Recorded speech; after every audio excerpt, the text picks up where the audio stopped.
intervensi urusan keluarga pribadi aku juga itu bisa pengaruh proses politik. Internet cepet apa nggak politik, jadi kayak ternyata deket banget nih gitu kan. Jadi udah mulai jadi untuk kita mengimprove perpolitikan Indonesia, demand harus diperbaiki, yaitu masyarakat yang mau vote dan mau memberi insentif kepada politisi yang bertanggung jawab dan baik. Tapi harus juga ada supply, yang dimana politisi mau memberikan masyarakat yang lebih baik gitu. Jadi harus supply demandnya harus diperbaikin nih. Mereka mau ngelamar kerja di kita. Kan kita mau kasih vote tuh kayak kita HRD kita mau ya udah boleh deh kamu atau siapa gitu kan. Jadi emang kita seharusnya kalau perpolitikan jangan baper, jangan ya ngapain sih baperin politisi tuh.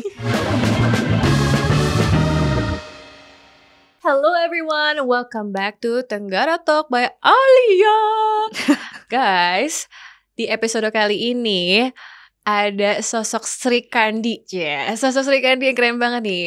Sosok berprestasi yang mungkin teman-teman udah sering lihat mondar-mandir di explore IG nih, di Reels atau di TikTok. Karena orang ini keren banget, dia tuh founder satu gerakan yang bikin kita benar-benar melek politik. Foundernya nih, salah satu foundernya Bijak Memilih. Everyone, please say hi to Abigail. Hi. Hello, hi. How are you, Abigail? Good, how are you? Good, I'm excited. Akhirnya ya, kita udah lama kayaknya wacana pengen ngobrol ini. Iya, aku kepo banget. Ya ampun, aku berterima kasih sekali sudah menyediakan waktu untuk ngobrol-ngobrolnya hari ini ya. Of course. Iya. Nah, Abigail, kan kamu ada kegiatan banyak banget ya, gak cuma di Bijak Memilih, tapi kamu juga nulis buku ya. Oh my gosh. Nah, dari berbagai platform, berbagai kegiatan kamu yang keren ini, sebenarnya inspirasi dan tantangannya apa nih? Kok bisa sampai melakukan sebanyak hal positif ini? Inspirasi dan tantangannya apa? Jadi tuh sebenarnya setiap project itu tuh saling nyambung sih. Jadi mungkin kalau misalnya cerita tadi kan di-mention buku. Jadi nulis buku Lalita 51 cerita perempuan hebat Indonesia itu tuh salah satu project pertama aku setelah kuliah gitu ya. Dan sebenarnya semuanya tuh berangkat dari keresahan pribadi, dan aku yakin sih kebanyakan orang juga sama ya yang ngelakuin apapun gitu. Jadi kalau Lalita itu simpelnya dulu pas di uni itu tuh aku tuh mulai terekspos ternyata banyak figur-figur perempuan keren di luar negeri. Soalnya aku kuliah di Amerika waktu itu. Nah, terus abis itu juga ada movement kayak women empowerment yang ngangkat kayak perempuan itu ada isunya loh ini gitu, simpelnya lah. Dan itu pertama kali aku mulai melek dan aku mulai bikin pertanyaan-pertanyaan dong, kayak oke, kalau di Amerika kayak gini, di Indonesia kayak gimana? Isunya pasti beda dong. Kalau misalnya di Amerika tokoh-tokohnya ada yang keren, di Indonesia perempuan Indonesia tuh siapa ya tokoh-tokoh kerennya gitu. Dan dulu tuh aku nanya ke teman-teman aku kayak kalian tuh role modelnya siapa sih gitu. Hampir nggak ada yang sebut tokoh perempuan Indonesia gitu. Kalau nyebut pun itu pasti mama aku gitu kan, atau iyalah gitulah, atau misalnya kalau perempuan tuh pasti yang luar negeri gitu. Terus aku juga ngelihat balik kayak siapa ya tokohnya, dan waktu itu tuh soalnya belum sebanyak sekarang gitu tokoh yang populer, kayak misalnya waktu itu Sri Mulyani belum jadi menteri gitu kan, dan banyak lah, belum terlalu banyak kayak sekarang gitu. Nah, jadi mulai tumbuh pertanyaan itu. Terus waktu itu sama sahabat aku, kita di kamar malam-malam lagi snacking gitu lah, biasalah anak kampus ya. Girls night. Iya. Terus gak tahu kenapa aku nanya gitu kayak lu pikirin deh kerjaan paling gila gitu untuk perempuan Indonesia yang gak masuk di akal lah. Dan teman aku tuh bilang astronot gitu. Dan aku bilang kayak benar. Terus jadi aku Google kayak astronot perempuan Indonesia, iseng. Dan ternyata salah satu astronot pertama di Indonesia bahkan se-Asia itu perempuan, dan itu dari Indonesia. Oh, dan itu Ibu Pratiwi Sudarmono. Kamu juga nggak tahu ya? Aku baru tahu. Nah, iya itu Ibu Pratiwi Sudarmono, dan dia masih ngajar di UI. Sekarang. Nah, she went to space already. Nah, tapi dia nggak sempet, tapi udah jadi astronot. Gitu, soalnya karena waktu itu kalau nggak salah pesawatnya ada masalah gitu. Nah, Tapi maksudnya itu still pencapaian yang luar biasa dan kita kok nggak tahu gitu kan. Nah jadinya itu mulai dari situ mulai mikir kayak oh kalau ada ini pasti ada yang lain yang kita nggak tahu dong. Terus mulai riset. Oh ternyata banyak dan banyak yang masih hidup sekarang gitu dan masih berkarya kan. Nah jadinya bikin lah yaudah yuk sama teman aku itu kita bikin deh buku gitu yang kita kumpulin cerita-ceritanya. Tapi kita bikin simple aja, nggak usah panjang-panjang, 1 karakter, 1 tokoh, 1 halaman sama 1 ilustrasi. Yaudah jadi bikin gitu kan. Nah itu ada tantangannya sendiri tuh.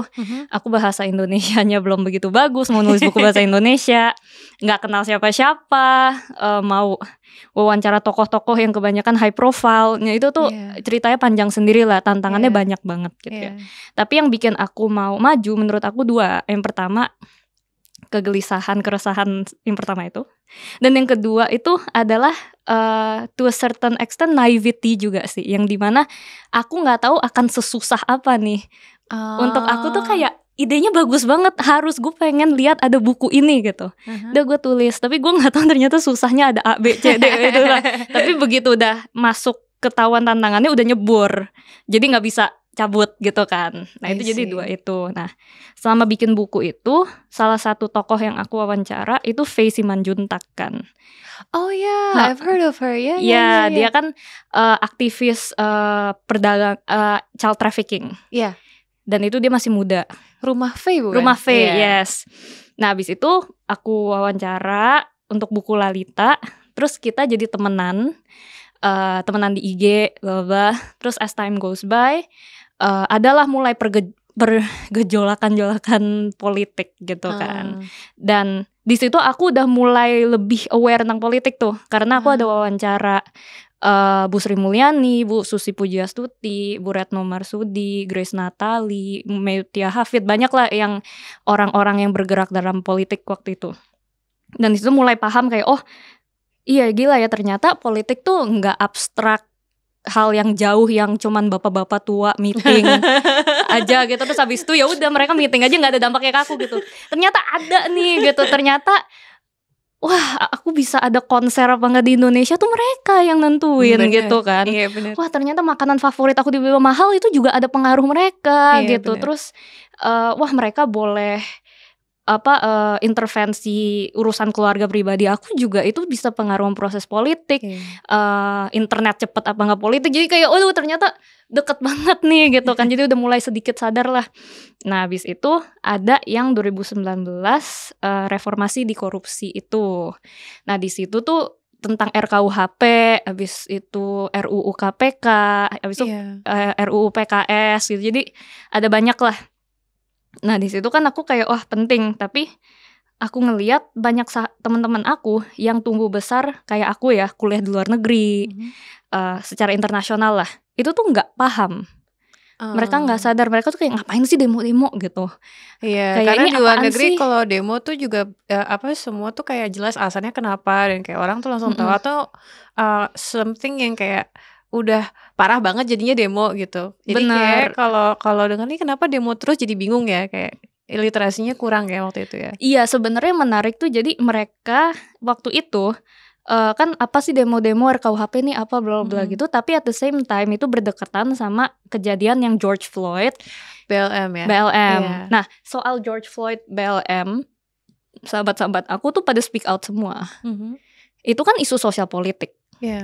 Tapi yang isu sosial politik di Indonesia mereka nggak tahu, padahal RKUHP itu criminal code loh, itu kitab pidana yang kalau disahin mereka pun kena gitu kan. Nah ini kan artinya ada disconnect, ada kejanggalan yang dimana anak-anak Indonesia yang tumbuh besar secara internasional itu mereka peduli tentang sosial politik, tapi kok kayaknya mereka hanya aware sama sosial politik yang Western world, atau yang ada di media di luar negeri aja gitu ya. Tapi yang di Indonesia, yang di negaranya sendiri yang akan ngefek kehidupan mereka kayak apaan nih gitu, atau kayak bodo amat dah. Nah di situ tuh aku sama Faye kita ngobrol, terus basically kita mulai translate. Kita jadi hipotesanya mereka tuh nggak aware karena bahasa Indonesia mereka nggak bagus. Jadi kan banyak yang anak-anak ini yang tumbuh besar secara internasional lebih mudah, lebih nyaman konsumsi informasi pakai bahasa Inggris. Nah jadinya kita pikir mereka nggak bisa nih baca tentang RKUHP aja tuh apa, itu singkatan kan. Iya itu singkatan. Rancangan undang-undang kita pidana apaan gitu kan. Jadi kayak aduh susah banget, banyak prerequisite-nya mereka nggak paham. Jadi akhirnya aku sama Faye tuh kita translate aja kayak berita-berita ini nih, kayak jadi RKUHP itu is a criminal code gitu loh. This article says this bla bla bla bla. Jadi kayak bener-bener yang mudah banget dah untuk teman-teman kita. Kita taruh di IG story. Nah ternyata banyak yang suka. Ya itu awal mulanya What is Up Indonesia itu ya akhirnya jadinya si V kayak ya udahlah kita taruh aja satu account yang dimana kita kumpulin rangkuman kita itu. Makanya kalau lihat evolusi visualnya Wiwi itu kan masih kayak IG story kan. Soalnya kita kayak download doang terus kita post gitu. Jadi awalnya sih sebenarnya gitu. Kita ngelihat ada sebuah keironisan. Lagi-lagi keresahan pribadi bahwa anak-anak yang tumbuh secara internasional yang secara general pada umumnya biasanya itu punya privilege uang, waktu, akses. Dan mereka yang paling terisolasi dari berita-berita sosial politik Indonesia karena 1-2 hal termasuk language barrier. Nah jadinya Wiwi ini nih ya udah kita pakai bahasa Inggris, pakai bahasa mereka, kita bikin interesting, pakai memes bahasa mereka, supaya mereka tertarik, biar mereka pun bisa ngikutin. Nah itu jadi Wiwi mulanya. Tapi emang dari dulu dibacanya disingkatnya Wiwi ya. Iya. Wiwi. What is Up Indonesia kan WIUI Wiwi. Aku kadang-kadang kalau lagi baca tuh dalam hati nggak Wiyu gitu kan. Ya nggak apa-apa sih. Wiwi gitu. Benar nggak apa-apa. Aku sih manggilnya Wiwi. Wiwi ya. Oke. Ya I remember kok waktu awal-awal aku kepoin Wiwi juga dulu karena masuk di explore IG aku kayak ini apa nih? Oh ada yang translate yang viral-viral sekarang ini jadi bahasa Inggris tapi pakai meme, terus kok pakai bahasanya yang bahasa Inggris yang sehari-hari juga, aku jadi kayak menarik ya ini gitu. Iya aku udah notice terus habis itu ternyata sekarang growth-nya jadi semakin besar dan malah jadi kayak salah satu hub untuk orang-orang yang masih muda untuk cari yang terbaru apa nih di sini justru. Iya. Berarti tantangannya awalnya dari language barrier itu ya, tapi malah dari situ you made it like an opportunity jadinya ya. Iya. Tapi ya kalau misalnya tantangan membangun si Wiwi ini juga ada lah sendiri, banyak lah. Cuman lagi-lagi I think it's the same sama Lalita ya. Yang pertama keresahan, yang kedua naivety juga, yang nggak tahu bahwa bakal segede ini dan bakal sesusah ini. Tapi jadi ya udah bikin aja deh gitu. Iya, harus mulai dari satu dulu kan ya. Gak apa-apa. You've done well. It's okay. Thank you. Don't worry. Oke, lanjut ya, Bigel. Nah, tadi kan kita udah masuk ke Wiwi ya. Jadi untuk Wiwi ini sendiri kan semakin berkembang, berarti kan strateginya makin banyak nih untuk terus berkembang. Nah, ini kan dari awal tuh kan tadi sudah dibilang kalau memberikan informasi awalnya untuk komunitas orang-orang Indonesia yang ada di luar nih. Tapi kan sekarang jadi masyarakat yang lebih luas kan gak cuma circle yang itu, tapi circle yang banyak lain itu udah tersampaikan nih. Jadi sekarang settingnya bagaimana untuk make sure konten-kontennya Wiwi ini akan selalu bisa dicerna dengan baik oleh masyarakat luas. Gitu. Jadi sebenarnya gini, Wiwi pada dasarnya emang kita bisa dibilang nggak main the numbers game, yang artinya kita bukan goalnya untuk dapat followers atau pembaca sebanyak-banyak ya. Tapi kita mainnya tuh specific audience. Emang kita dibangun secara spesifik, nargetin specific audience yang selama ini kayaknya belum ditargetin sama siapapun, yaitu anak-anak Indonesia yang tumbuh besar secara internasional aku bilang, dan mereka nggak harus di luar negeri. Mereka banyak loh yang di sini yang sekolahnya sekolah internasional kayak mungkin di JIS, di BIS, SPH gitu ya. Iya. Pokoknya mereka anak-anak aku secara umbrella term tuh tumbuh besar secara internasional tuh bisa diaspora, bisa yang anaknya diplomat gitu ya. Tapi pokoknya mereka yang lebih nyaman konsumsi informasi dalam bahasa Inggris. Soalnya biasanya keterbiasaan mereka mengkonsumsi berita atau informasi dalam bahasa Inggris itu datang dari, pada umumnya nggak semua ya, dari privilege tertentu gitu. Dan privilege tertentu itu biasanya mereka kan artinya yang punya waktu, yang punya resources, yang punya koneksi, yang dimana kalau misalnya mereka aware, mereka mau bikin solusi, itu bisa loh. Mereka aware, mereka mau speak out, itu mereka bisa masuk ke ruangan-ruangan, pintu-pintu tertentu yang mungkin orang biasa nggak bisa gitu. Nah jadinya untuk Wiwi emang genesisnya ini nih sangat spesifik gitu. Nah tapi benar banget bahwa kita udah berevolusi sekarang, yang dimana audience kita enggak cuman si anak-anak inter ini. Benar. Ada yang follow kita karena mau sambil belajar bahasa Inggris gitu. Ada yang nge-follow kita ternyata orang-orang luar negeri yang tertarik sama Indonesia gitu. Iya. Ada yang emang ternyata belajar bahasa Inggris lewat internet. Tapi mereka di daerah itu ada juga gitu. Jadi emang audience base kita udah sangat-sangat berkembang dan kita welcome mereka semua gitu ya. Nah, bagian gimana cara kita untuk bisa lebih democratize Wiwi lagi gitu ya, yang dimana emang tadinya Wiwi dibuat untuk spesifik, tapi ini supaya karena ada informasi-informasi tertentu yang emang penting untuk diketahui masyarakat luas. Nah itu that's where bijak memilih comes in. Oke. Makanya Wiwi gabung sama Think Policy, kita bikin bijak memilih karena waktu itu kita sadar informasi pemilu ini nih perlu diakses semua masyarakat Indonesia. Nggak bisa bahasa Inggris doang nih gitu. Jadi kita bikin website bahasa Indonesia yang bahasanya lebih. Nah itu jadi ada project atau produk turunan lah bisa dibilang yang bagian dari satu ekosistem. Nah tapi kalau Wiwi itu sendiri untuk sekarang itu kita tetap pakai bahasa Inggris. Dan tapi mungkin cara kita be relatable itu kita pakai jokes, referensi, memes yang bisa dibilang bisa rada pop culture yang universal gitu. Kayak misalnya kita lihat Taylor Swift gitu ya. Dia kan artis Amerika tapi bisa universally relatable karena dia ngomongin aspek-aspek experience manusia yang universal gitu. Nah Wiwi pun kita dalam mengedukasi politik kita pakai references sebagai gateway yang universal supaya bisa relatable ke lebih banyak masyarakat Indonesia. I see. Jadi strategi untuk mengatasi adanya kayak mungkin kesenjangan itu adalah ya fokus ke memberikan konten-konten berkualitas yang juga tetap relatable, yang mau bantu orang-orang banyak belajar. Tapi terus kalau misalkan emang ada yang mau fokus bahas tentang pemilu, bacanya di bijak memilih. Ada gitu. bijak memilih juga. Oke. Nah tadi kan sempat disebut Think Policy. Berarti Think Policy itu tuh badan yang berbeda ya dari Wiwi. Oke. Jadi Wiwi gabung sama Think Policy akhirnya menghasilkan bijak memilih. Alright. Yep. Oke.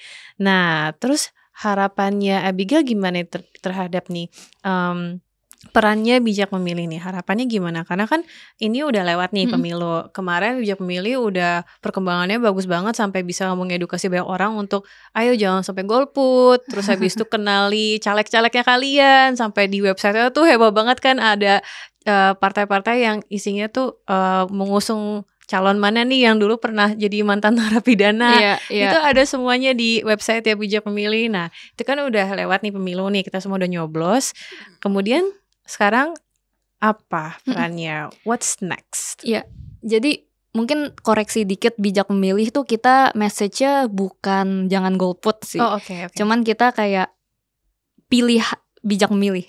Memilih kayak pilihan kalian itu tuh harus yang bisa dipertanggungjawabkan.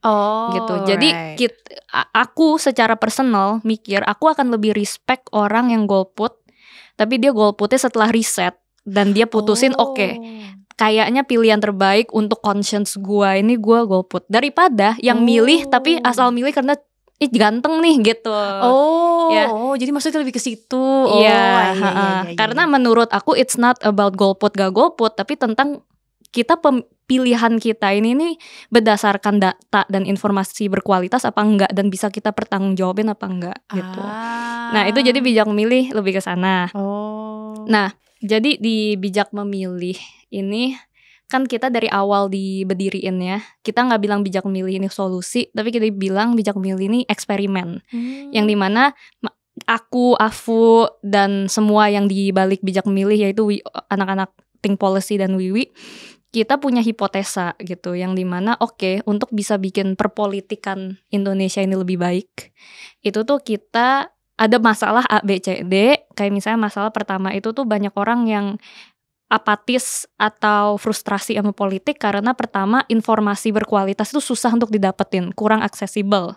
Nah, abis itu, jadi hipotesa kita, kalau kita bikin satu website yang dimana informasi berkualitas lebih aksesibel, lebih menarik, mudah dicerna, orang-orang akan mau konsumsi informasi itu, dan dengan mengkonsumsi informasi itu akan membuat pilihan yang lebih bertanggung jawab itu.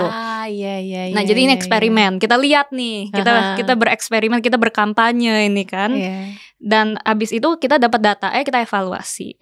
Dan jujur, kita di Bijak Memilih belajar banyak banget, dan ini menurut aku data itu valuable banget. Yang dimana mungkin beberapa hal, yang pertama kita sadar bahwa kita mulai kelihatan gitu loh, dimana kita kan selalu bilang gini, aduh politik, ayo dong, misalnya kita ngomong ke politisi gitu ya, kalian lebih baik dong, masa politiknya gini-gini aja gitu, kita pengen politiknya lebih berkualitas nih, apa segala, lebih politik gagasan gitu kan ya. Terus habis itu kita bilang, oh institusi kok korup banget sih, calegnya semua artis-artis apa segala gitu kan. Nah tapi lewat eksperimen ini kita sadar bahwa oh banyak sektor tuh saling bergantung sama satu sama lain berdasarkan insentif, yang artinya Kenapa institusi, misalnya kayak partai politik, mereka ini nggak mau mencalonkan caleg-caleg yang baik atau yang lebih bermutu atau yang berkualitas? Itu karena masyarakatnya juga belum punya appetite untuk ngevoting politisi gagasan gitu. Nah karena itu makanya partai politik ini kan nggak mungkin dong mereka usung calon-calon yang nggak laku, kalah rugi dong. Karena kan mereka juga punya strategi untuk memenangkan posisinya. Itu pertama. Sisi lain ternyata ada short supply dari calon-calon juga yang mau maju. Nah itu juga karena ada insentif dan sebagainya. Terus habis itu jadi kayak ada banyak sektor yang ternyata saling tergantungan. Jadi untuk kita mengimprove perpolitikan Indonesia, demand harus diperbaiki, yaitu masyarakat yang mau vote dan mau memberi insentif kepada politisi yang bertanggung jawab dan baik. Tapi harus juga ada supply, yang dimana politisi mau memberikan masyarakat yang lebih baik gitu. Jadi harus supply, demandnya harus diperbaikin nih. Benar. Gitu. So excited. Aku gak sabar jadi penasaran kan. Nih sebelum-sebelumnya mana pernah aku penasaran dan kepo entar pemilu bakal seseru apa ya gitu kan. Tapi gara-gara ada generasi yang baru sekarang yang punya motivasi untuk mengolah informasinya dengan menarik, jadinya aku jadi sampai kepo gini. Padahal aku sebelumnya gak peduli loh. Aspek apa yang bikin kamu jadi tertarik? Karena seru dan menarik aja. Bagian apa yang bikin seru? Visual komunikasinya. Yang pakai memesnya, leluconnya itu. Asli aku kan dulu FISIP ya, anak FISIP. Aku belajar HI dan kita juga belajar banyak politik ya, politik internasional dan domestik. Dan aku gak mau bohong, banyak juga di saat-saat yang ketika lagi belajar aku ngantuk. Gitu. Walaupun ini jurusannya aku dan aku tertarik, tetap aja aku ngantuk karena banyak jargon-jargonnya, banyak terms-terms yang berat, dan juga berkaca dari pengalaman-pengalaman pejabat-pejabat lain dari negara mana yang gak tahu, yang kayaknya aduh kok heavy banget, capek. Tapi ketika ada yang berusaha untuk translate itu dengan lucu, dengan meme, jadi masuk akal ya gitu. Nah kayak masuk akal, lucu. Tapi apakah itu kan bisa dibilang sama beberapa orang itu gimmick ya? Nah tapi apakah gimmick itu bikin kamu jadi pengen cari tahu lebih dalam informasi itu? Kalau menurut aku yang penting bukan mau cari taunya atau enggak, tapi yang penting paham dulu posisi aku dan paham sampai waktu informasi yang aku tangkap tuh paham nggak? Aku nempel dulu nggak aku gitu. Menurut aku lebih ke pemahamannya, nggak cuma soal tahu abis itu minggu depan lupa, tapi kayak paham dulu. Jadi lebih ke karena ngejelasinnya mudah dicerna sama menarik gitu ya. Iya, itu yang aku ngeliat juga kayak ada perubahan dari diri aku juga ya. Walaupun dulu aku juga anak politik, tapi kayak makin sekarang makin jadi aku sampai nungguin pilkada gitu, padahal sebelumnya enggak. Berarti kamu nih salah satu contoh sukses story-nya eksperimen aku. Bisa jadi. testimoni ya say. Oke, That's good. kita lanjut ya. Nah, sebagai co-foundernya Wiwi Bijak Memilih nih, Abigail gimana caranya mengatasi tantangan dalam menyajikan informasi-informasi tadi gitu kan? Pasti dari nge-translate hal-hal yang berat itu menjadi semenarik mungkin itu aja udah ada tantangan. Tapi kan kemudian juga itu kan dari perspektif kamunya ya. Iya. Kalau dari audiens kamu kan punya account yang besar dan banyak followers kan, mereka kan suka demand-nya macem-macem ya. Dari mereka sendiri tuh kayak punya bias-bias tertentu nggak? Atau kayak mereka komen kayak, ih kok konten yang ini terlalu berpihak sama calon yang ini gitu, kayak gimana kamu mengatasinya gitu menghadapi tantangan-tantangan itu gitu loh, dari sisi audiensnya yang kayak banyak, mungkin kadang-kadang banyak komplain atau mungkin banyak masukan, tapi kayak jadi bingung sendiri atau gimana gitu. Jadi mungkin aku experience Bijak Memilih sama Wiwi rada beda ya. Kalau gitu? misalnya kalau misalnya Wiwi jujur aku nggak pernah dituduh yang berpihak sih. Mungkin gitu. karena emang kalau di Wiwi kan kita bener-bener fokus kasih informasi yang berimbang dan independen dan kritis gitu ya.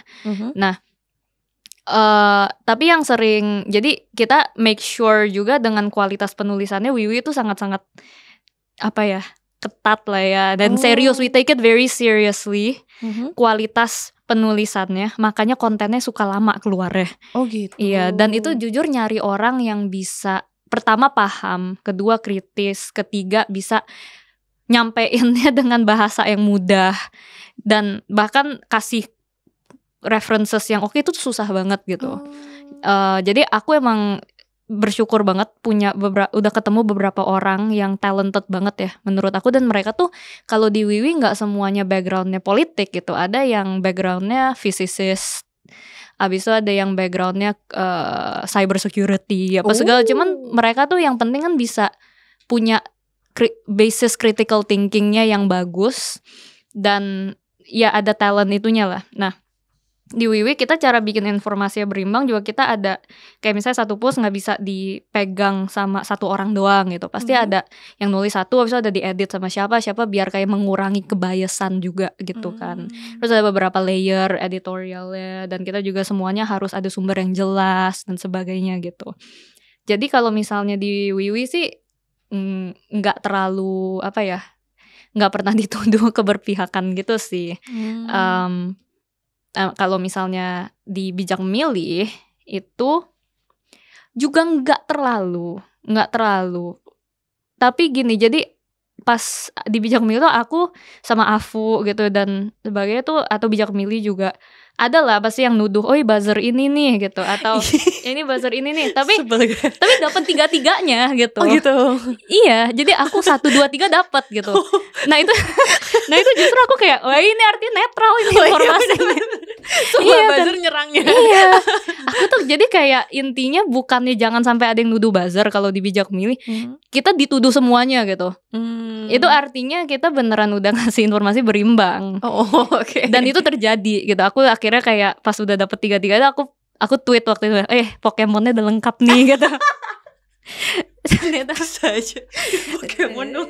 Cuman artinya kamu lumayan santai ya menghadapinya. Kamu nggak ngerespon itu sebagai sesuatu tantangan besar gitu ya. Jadi kayak ya udah masukannya, artinya masukannya emang udah netral dong gitu. Soalnya yang nuduh itu masih dikit sekali, dan jadinya menurut aku sih artinya mereka udah ada preconceived bias aja gitu, atau misalnya mereka pengen, nggak tahu lah apa motivasinya dalam nyerang kayak gitu, cuman masih dikit banget sih. Tapi mayoritas yang aku lihat masih mereka appreciate, karena di Bijak Memilih dan Wiwi kita sangat transparan tentang sumber informasi kita dari mana, yang nulis siapa, metodologi kita gimana, itu ada semua, kamu bisa lihat semua di website. Dan bahkan di Bijak Memilih pun kita kasih tahu dengan jelas dananya dari mana kan. Soalnya kan kalau mau jaga independensi itu yang paling pertama itu tuh di pendanaan. Dan yang kedua orang-orangnya gitu kan. Jadi kita sangat transparan and public appreciates that. Gitu sih. Kemudian kalau soal tadi tentang bias, tentang juga serangan-serangan tuduhan kayak gitu ya. Mungkin itu kan karena dikit mungkin tuh orang-orang yang punya ya niat tertentu ya. Tapi kalau misalkan hoax ya, kalau di Twitter tuh aku ngeliat banyak banget berita-berita palsu, misinformasi, disinformasi gitu. Pernah nggak ada audiensnya Wiwi atau audiensnya Bijak Memilih yang malah ke kalian gitu minta tolong kayak tolong klarifikasi dong yang ini tuh hoax atau bukan Pernah, gitu. pernah. Ya, itu malah jadi kayak bahan untuk post baru atau gimana, dan cara kamu memverify itu bukan misinformasi itu seperti apa? Kalau misal ada beberapa hal, jadi gini, ada beberapa hal yang misinformasi yang mudah banget sebenarnya di-debunk atau di-verify ya. Kita tinggal lihat aja gitu ke official website-nya atau misalnya ke kanal-kanal resmi pemerintah. Kita lihat press release official ya. Itu tuh kadang kan suka sebenarnya misalnya misinformasi terjadi misalnya headline yang dibikin bombastis. Tapi padahal sebenarnya tuh nggak begitu gitu. Jadi lebih ke angle gitu. Nah, itu kalau misalnya kayak gitu-gitu mudah sekali sebenarnya, tinggal kita riset dikit.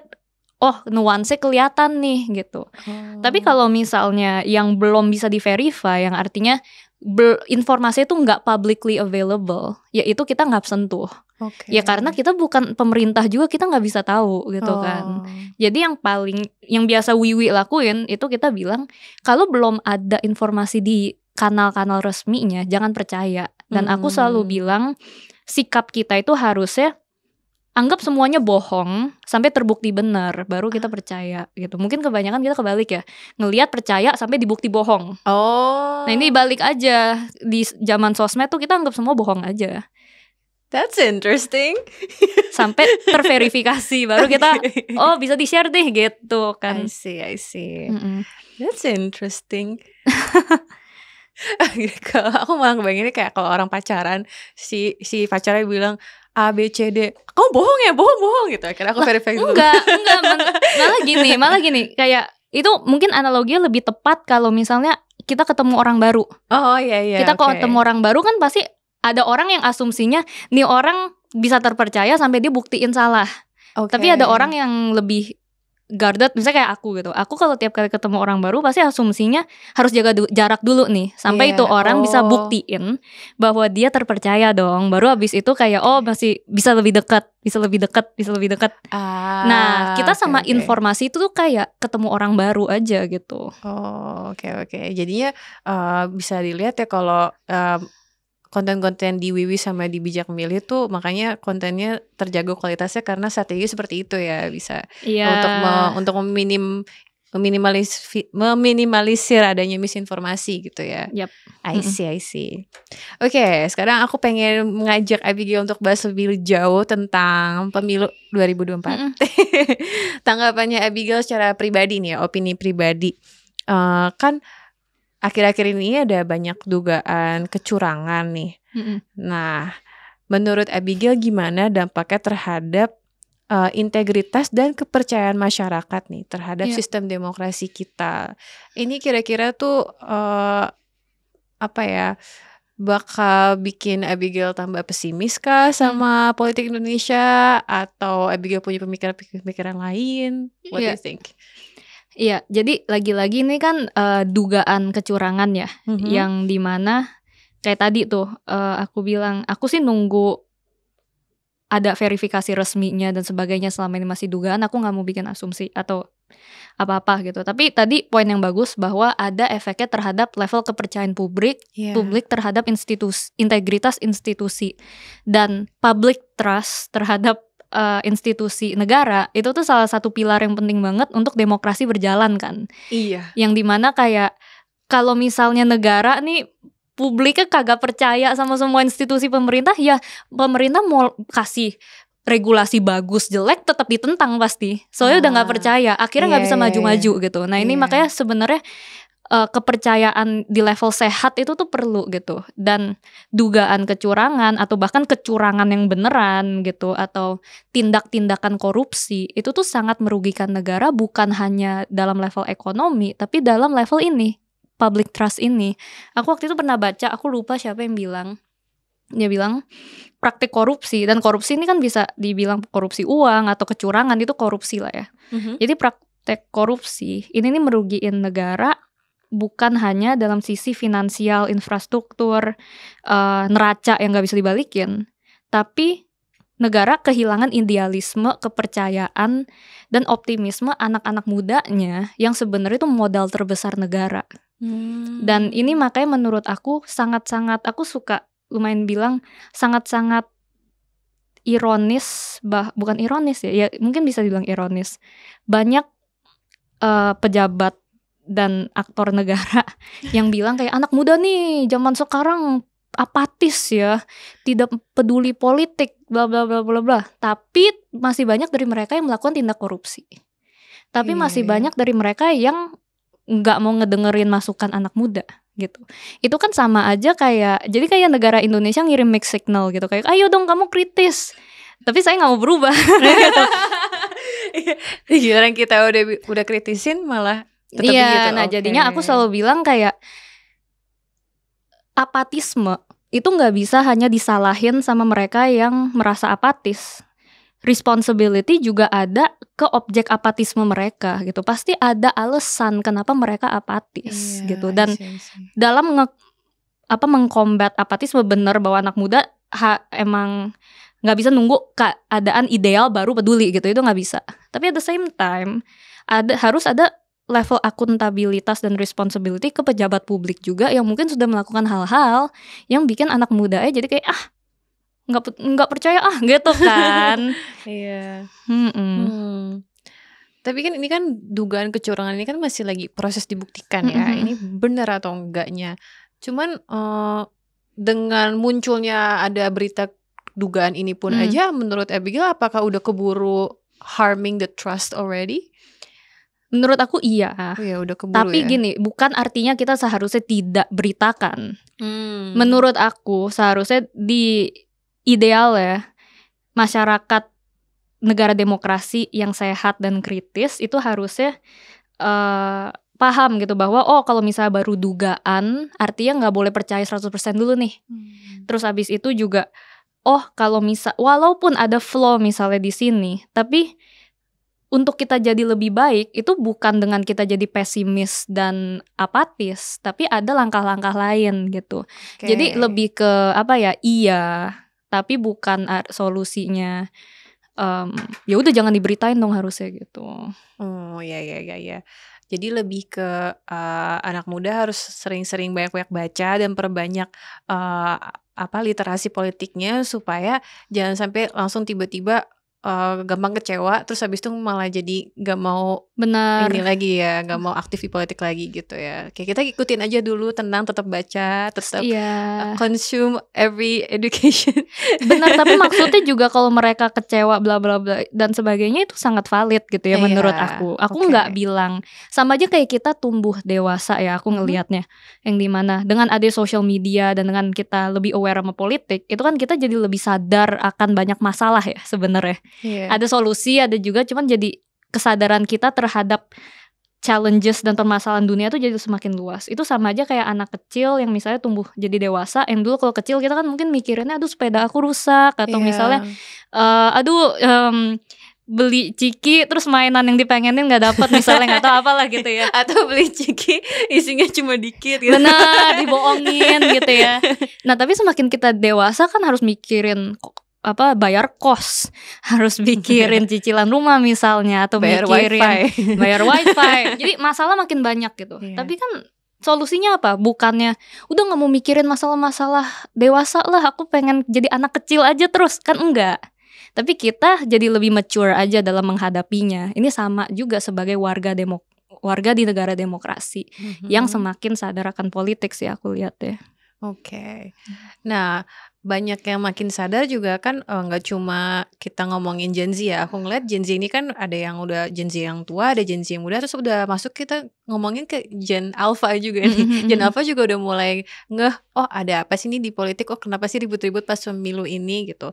Bisa jadi juga mereka nih generasi-generasi yang masih muda banget juga, mereka udah keburu kecewa kan dengan kondisi-kondisi politik Indonesia sekarang. Nah jadinya strateginya Bijak Memilih dan WiWi itu tuh bagaimana untuk menghadapi kondisi ini, kayak menyikapi mereka-mereka yang udah keburu kecewa ini, gitu. Cara ngajarinnya dan cara kayak help empathize with them itu tuh gimana? Iya. Jadi emang salah satu hal itu tepat sekali by the way yang kita lakuin tuh, kita bukan sekedar advokasi edukasi politik, tapi kita juga pengen ningkatin hope dan optimism ya. Karena aku secara personal aku ngelihatnya sinisisme sama pesimisme ini nih yang sangat-sangat bikin banyak orang yang sebenarnya brilian dan sebenarnya bisa sangat produktif itu tuh jadi udah nggak bisa punya kapasitas bahkan untuk bermimpi dan memikirkan solusi gitu, dan itu tuh sangat sayang. Dan aku paham kayak combating sinisisme dan pesimisme itu sangat sulit. Nah jadinya salah satu hal yang di WiWi dan Bijak Memilih bisa lakuin itu kita percaya bahwa obat dari sinisisme itu adalah informasi yang berkualitas dan kreativitas yang dikombinasi. Dan itu yang kita coba lakuin jadinya. Kita kasih lihat bahwa hey bisa loh ada inovasi kayak gini. Bisa loh ada edukasi politik dengan kualitas yang bagus tapi juga menarik. Dan jadinya banyak yang tadinya males jadi lebih aware. Dan kita kasih lihat bahwa walaupun angka dari mereka yang kritis dan peduli politik itu masih dikit mungkin, tapi kita makin berisik dan makin besar karena ada movement dan ekosistem ini. Jadi kita pengen ngasih lihat mereka bahwa gak apa-apa, emang keadaan banyak yang suram dan banyak tantangan, tapi solusi pun ada dan yang peduli pun banyak. Ada banyak orang-orang yang sangat kompeten yang juga peduli hal yang sama kalian, dan kita tuh kasih solusi kreatif dan disruptif yang mulai ada hasilnya loh. Tapi kita tentu nggak bisa ngelakuin ini sendiri, kita butuh kalian semua. Makanya kita di Bijak Memilih juga kita populerin ada satu riset di Harvard yang mereka ngasih tunjuk secara sejarah di negara-negara kayak misalnya Meksiko dan sebagainya. Itu tuh ketika ada perubahan sistemik di sebuah negara, threshold itu ketika 3,5% aja dari masyarakat negara itu mulai secara aktif bersuara dan mengadvokasi. Iya. Jadi ke threshold itu, jadi dilihat dari negara-negara, begitu 3,5% dari masyarakat secara aktif ya menyuarakan sesuatu, itu biasanya perubahan sistemik terjadi. Jadi misalnya 3,5 di Indonesia itu sekitar 10 jutaan lah. Jadi misalnya kalau 10 juta 10 juta masyarakat Indonesia bersuara minta internet gratis misalnya, nggak tahu. Kemungkinan besar akan terjadi gitu. Atau misalnya minta Reddit jangan di-ban, nggak tahu. Reddit. Nah itu kemungkinan bisa terjadi. Nah itu jadi patternnya. Nah makanya di Bijak Memilih goal kita kan dapat 3,5% masyarakat. Nah kenapa aku share ini sebenarnya harusnya memberikan harapan bahwa perubahan bottom up itu tuh ternyata nggak sebesar itu angka yang harus dicapai. Ternyata cukup 3,5% aja dari populasi teredukasi itu bisa. Dan waktu itu 56% dari voters adalah orang muda kan. Iya benar. Nah jadinya sebenarnya numbers-nya tuh sangat masuk akal gitu untuk kita capai. Aku kaget loh, cuma 3,5% ya. Wow, oke. Tapi bersuara dengan aktif ya. Artinya itu kayak kamu, aku, yang kayak kita speak out, terus habis itu kita bikin inisiatif.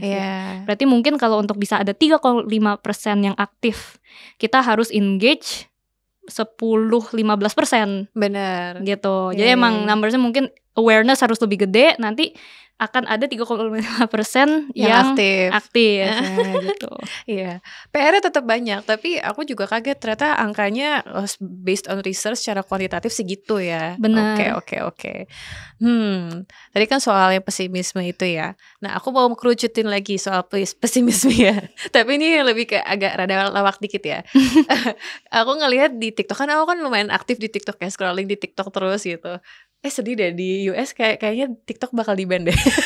Kayaknya ya, baru lagi nunggu di Senat kan sekarang. aduh ke distract maaf, tapi itu TikTok itu kan banyak banget yang lumayan up to date ya. Terus aku juga ngelihat nih Abigail kalau anak muda ketika ada yang ngeh kalau ternyata pasangan paslon yang dia pilih itu ternyata kayak cenderung kalah nih. Bete, marah-marah segala macam. Nah, terus bisa jadi dia bakal apatis kemudiannya atau nggak mau ikut pemilu lagi atau pokoknya nggak bakal bodo amat gitu lah ya, karena mungkin ini pemilu pertama dia dan jadinya ketika di dalam pemilu pertama dia ini dia memilih satu paslon dan ternyata malah cenderung kalah, terus habis itu jadi kecewa dan jadi ya aduh mager gitu. Nah kan lumayan spesifik nih case-nya, tapi banyak yang terjadi di TikTok. Aku ngelihat itu gimana mereka marah-marah dan habis itu kayak ada yang nangis atau malah saling menyerang di komen gitu kan dengan account-account yang mungkin kayak diprotek atau gimana, aku gak ngerti. Terus responnya Abigail gimana dan strateginya Abigail untuk mendorong keterlibatan mereka kembali nih, go back supaya sadar nih ini kan pemilu kan bakal ada lagi ke depannya, ya kan, supaya jangan sedih cuma gara-gara kalah sekali doang ini gitu loh. Benar. How to do it? Jadi cara ngobatin patah hati ya. Kurang lebih ya, bisa jadi. Jadi gini, ini pendapat aku ya. Menurut aku sangat valid mereka ngerasa kayak gitu karena banyak banget masih yang nge-treat politik sama aja kayak klub sepak bola gitu. Yang dimana kalau favoritnya kalah, galaunya setengah mati gitu kan, dan sefanatik itu gitu. Nah itulah itu kelirunya yang dimana kita baper sama politisi gitu kan. Kenapa? Harusnya kan kita jangan baper sama politisi, kita baper sama pacar kita aja lah gitu. Iya benar. Iya kan. Nah ini makanya pola pikir atau cara pandang fanatisme atau fans club ini yang kurang sehat gitu menurut aku. Padahal kita kalau misalnya sama politisi seharusnya bukannya fans, tapi kita lebih ke kayak HRD yang kayak mau interview mereka nih, mereka mau ngelamar kerja di kita. Kan kita mau kasih vote tuh kayak kita HRD kita mau ya udah boleh deh kamu atau siapa gitu kan. Jadi emang kita seharusnya kalau perpolitikan jangan baper, jangan ya ngapain sih baperin politisi itu. Kita mah justru harus mengkritisi mereka. Itu yang pertama. Jadi mungkin harus diperbaiki sudut pandangnya dulu. Tapi aku paham banget kenapa tetap bisa kebawa emosi ya. Tapi itu nggak apa-apa. Menurut aku kebawa emosi, at the very least artinya kamu peduli. Itu artinya dia nggak apatis. Itu artinya dia peduli. Dan itu udah peduli, bisa diedukasi, itu udah ada one step forward lah menurut aku. Tinggal lebih dihayo-hayoin aja supaya repair the perspective bahwa lebih sehat lagi yuk, energinya dipakainya. Benar. Attention sama energinya dipakai lebih sehat lagi, jangan sampai fanatik. Kita belajar lagi aja terus. Kan yang mereka juga yang di atas sahabat-sahabatan aja kan. Iya. Nampak kita baperan gitu. Iya. Nah terus juga kemudian kita harus ingat juga bahwa temen aku bilang gini, politik itu tuh kayak gravitasi. Kalian peduli atau enggak, lompat dari gedung tetap jatuh gitu kan. Jadi kita peduli nggak peduli sama politik, kehidupan kita tetap akan terefek sama si politik ini. Gitu. Nah jadinya bakal sangat merugikan kalau hanya karena patah hati itu jadi udah nggak peduli politik, karena politik itu lebih dari sekedar pemilu yang terus ada proses demokrasinya nih yang kalian sebenarnya masih bisa intervensi dari berbagai macam sudut gitu. Jadi for the sake of your quality of life sebaiknya jangan udahan dah sama politik. Saya dia kayak gravitasi, kamu mau udahan sama gravitasi dia tetap ada. Iya bener. Dengerin tuh ya gitu. Sekarang aku mau merangkum semuanya dan juga menggali sedikit lagi nih terakhir mungkin ya pertanyaan yang untuk merangkum dan juga menutup pembahasan kita di episode kali ini.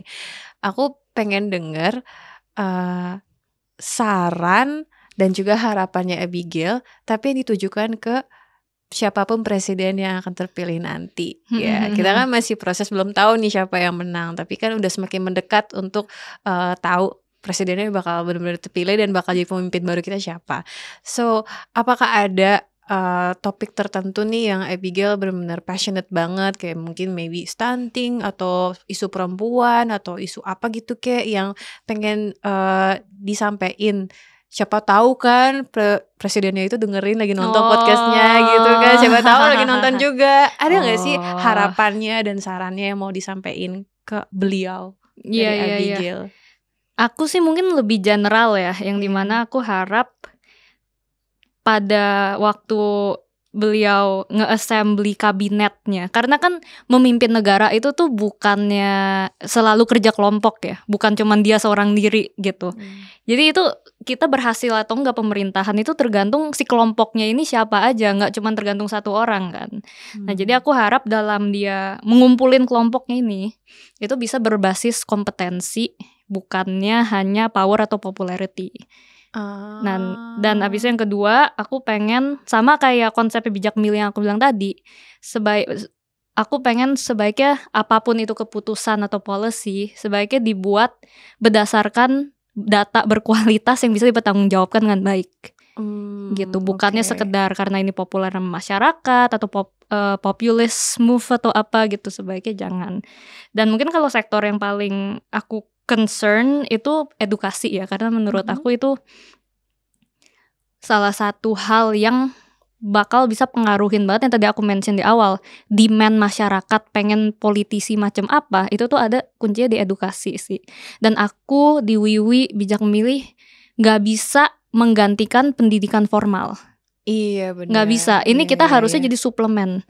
Pendidikan formal Indonesia lah yang harus bisa memproduksi masyarakat yang lebih berbasis data, yang mengerti gimana caranya berpikir secara kritis. Itu sih menurut aku. Iya. Gimana caranya ya ada kurikulum baru gitu ya di SD, SMP, SMA yang bikin orang-orang tuh jadi kepo sama politik gitu loh.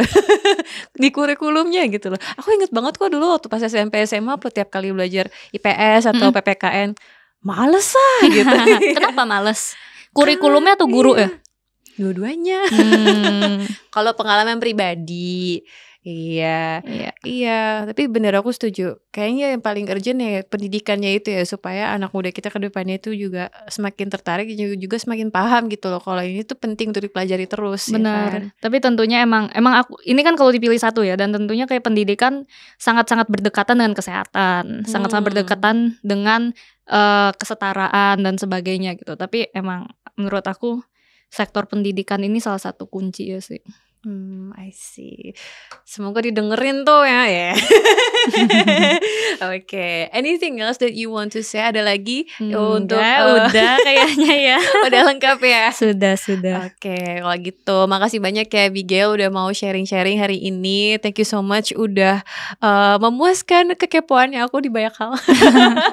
Thank you juga udah jadi salah satu contoh, ternyata eksperimen aku ada yang berhasil di satu orang.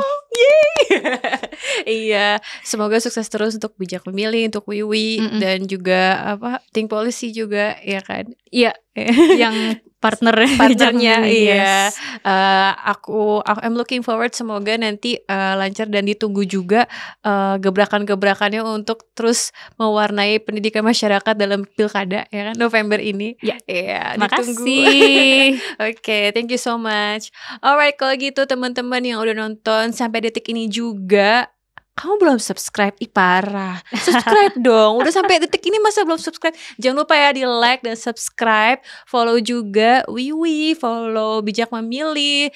Cek juga websitenya, itu keren banget loh websitenya. Thank you so much semua atas attentionnya dan juga udah berniat untuk menggali lebih jauh tentang politik Indonesia.